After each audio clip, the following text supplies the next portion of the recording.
तरह तरह के प्रवचन होते हैं, तरह तरह की बातें होती हैं। क्या उनमें से किसी भी प्रवचन में जो ये भजन है इसका भाव व्यक्त किया जाता है? अभी एक हफ्ते पहले बेटा चाय पी रहा था तो उस समय टीवी खोल दिया जाता है, तो एक महात्मा बोल रहे थे। अब वो सलाह क्या दे रहे हैं लोगों को? सलाह दे रहे हैं कि पहले अपने घर में जो भगवान या ठाकुर जी या मंदिर स्थापित किया, पहले उसकी पूजा करो। फिर उसकी पूजा करने के बाद तुम्हारे मोहल्ले का जो मंदिर है वहां चले जाओ और उसकी पूजा करो। उसके बाद तुम्हारे शहर में जो सबसे बड़ा मंदिर है वहां चले जाओ, वहां उसकी पूजा करो। इसके बाद तुम तीर्थ पे जाओ और वहां जो भगवान है, जो मूर्ति है, उनकी पूजा करो। ये क्रम वो बता रहे थे। मैंने भी उसको दोहराया और आप सबको अच्छा भी लगा होगा, कितनी अच्छी बात है। पहले घर पे, फिर मोहल्ले में, फिर शहर में, फिर तीर्थ में, है ना? कितनी अच्छी बात है और आपको बड़ी प्रिय लगी होगी। अब मेरी बात आपके साथ भी तालमेल नहीं खाती, औरों की बात बहुत दूर की है जो मुझसे दूर है। मेरा कहना यह है कि तीर्थ से लौट करके अपने शहर के मंदिर में आओ, अपने शहर के मंदिर से लौट के अपने मोहल्ले के मंदिर में आओ, अपने मोहल्ले के मंदिर से लौट करके अपने घर के मंदिर में आओ और फिर अपने घर के मंदिर से लौट करके अपने अंदर के मंदिर में चले जाओ। ये मैं रास्ता समझा रहा हूँ।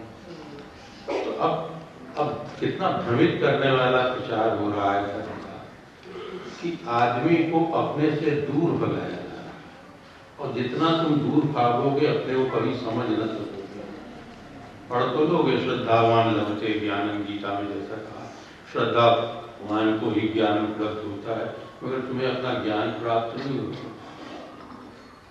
क्यों भाई?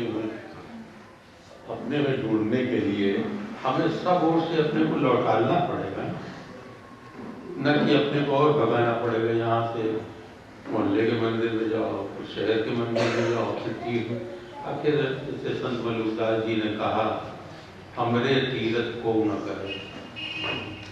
मतलब हमसे जो जुड़े लोग हैं वो तीरथ करते ही नहीं। हमरे तीरथ को न करे, हृदय मान जो बसे परमानंद ताही को ध्यान धरे। हृदय के अंदर जो परम आनंद देने वाला परमात्मा बैठा है, हम तो उसी का ध्यान करते हैं, बाहर में कहीं नहीं जाते। पर कठिनाई ये है कि जिन लोगों की प्रतिभा, जिन लोगों का व्यक्तित्व भी बहिर्मुखी है, यानी जिन्होंने सारे जीवन जो कुछ भी सुख खोजा, प्रतिभा खोजी, सब बाहर खोजी है, उन्हें भीतर की बात पसंद कैसे आएगी? बहिर्मुखी व्यक्तित्व वाला व्यक्ति अंतर्मुखी कैसे होगा? ये कठिनाई है। इसी का हल मैं करता रहता हूँ। इस संसार में निर्बुद्धि लोग हैं। निर्बुद्धि कहते हैं बुद्धि का उपयोग न करने वाले लोग। बुद्धि है परमात्मा ने सबको दी हुई है, उसकी कृपा से सबको प्राप्त है। बुद्धि का काम निर्णय लेना है। तो ऐसे लोग भी मिल जाएंगे जो बुद्धि का प्रयोग ही नहीं करते, उनको मैंने निर्बुद्धि का, निर्बुद्धि लोग हैं। उसके बाद थोड़ा समय और आगे बढ़ करके जब आदमी को पढ़ता हूं तो दिखाई देता है कि कुबुद्धि लोग हैं, कि बुरी बुद्धि वाले लोग हैं। वो अपनी बुद्धि का प्रयोग इसी में करते हैं कि किसी को कैसे लूटा जाए, कहाँ डाका डाला जाए, कहाँ चोरी की जाए, किसका कत्ल किया जाए। ये बुद्धि का दुरुपयोग है ना। तो निर्बुद्धि हुई, फिर कुबुद्धि हुई। इसके बाद जब और मैं आगे चलता हूं तो मुझे मिलता है सुख बुद्धि वाले लोग, यानी ऐसे लोग जो अपने बुद्धि का प्रयोग केवल अपने सुख के लिए करते हैं। उन्हें ही स्वार्थी कहा जाता है। हमें किस तरीके से सुख मिल जाए तो सुख बुद्धि वाले लोग हैं। नंबर 3 पे मैं उनको रखता हूँ।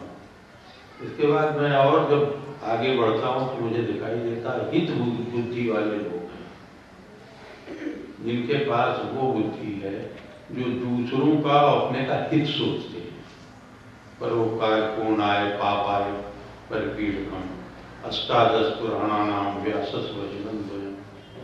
पूरे 18 पुराणों के अंदर 2 ही तो बात कही गई है, परोपकार पूर्ण आय पाप आय परिपीड़कम। परोपकार ही सबसे बड़ा पुण्य है और दूसरे को सताना, तंग करना यही सबसे बड़ा पाप है।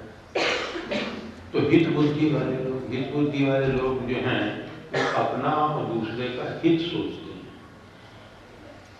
तो अब एक हो गया निर्बुद्धि, दूसरे हो गया कुबुद्धि, तीसरे हुआ सुख बुद्धि, चौथा हुआ हित बुद्धि। अब 5वें लोग हैं जिनको मैं कहता हूँ सद्बुद्धि वाले लोग। वो अपने बुद्धि का प्रयोग सत्य की खोज के लिए करते हैं कि इस जगत का और हमारे जीवन का सत्य क्या है। सद्बुद्धि लोग कौन कौन सा हुआ? निर्बुद्धि, कुबुद्धि, सुबुद्धि, हित बुद्धि, सद्बुद्धि। अब इसके बाद एक और बचते हैं बुद्धि अतीत लोग। बुद्धिहीन नहीं, जो जिन्होंने अपने को बुद्धि के भी पार कर लिया है।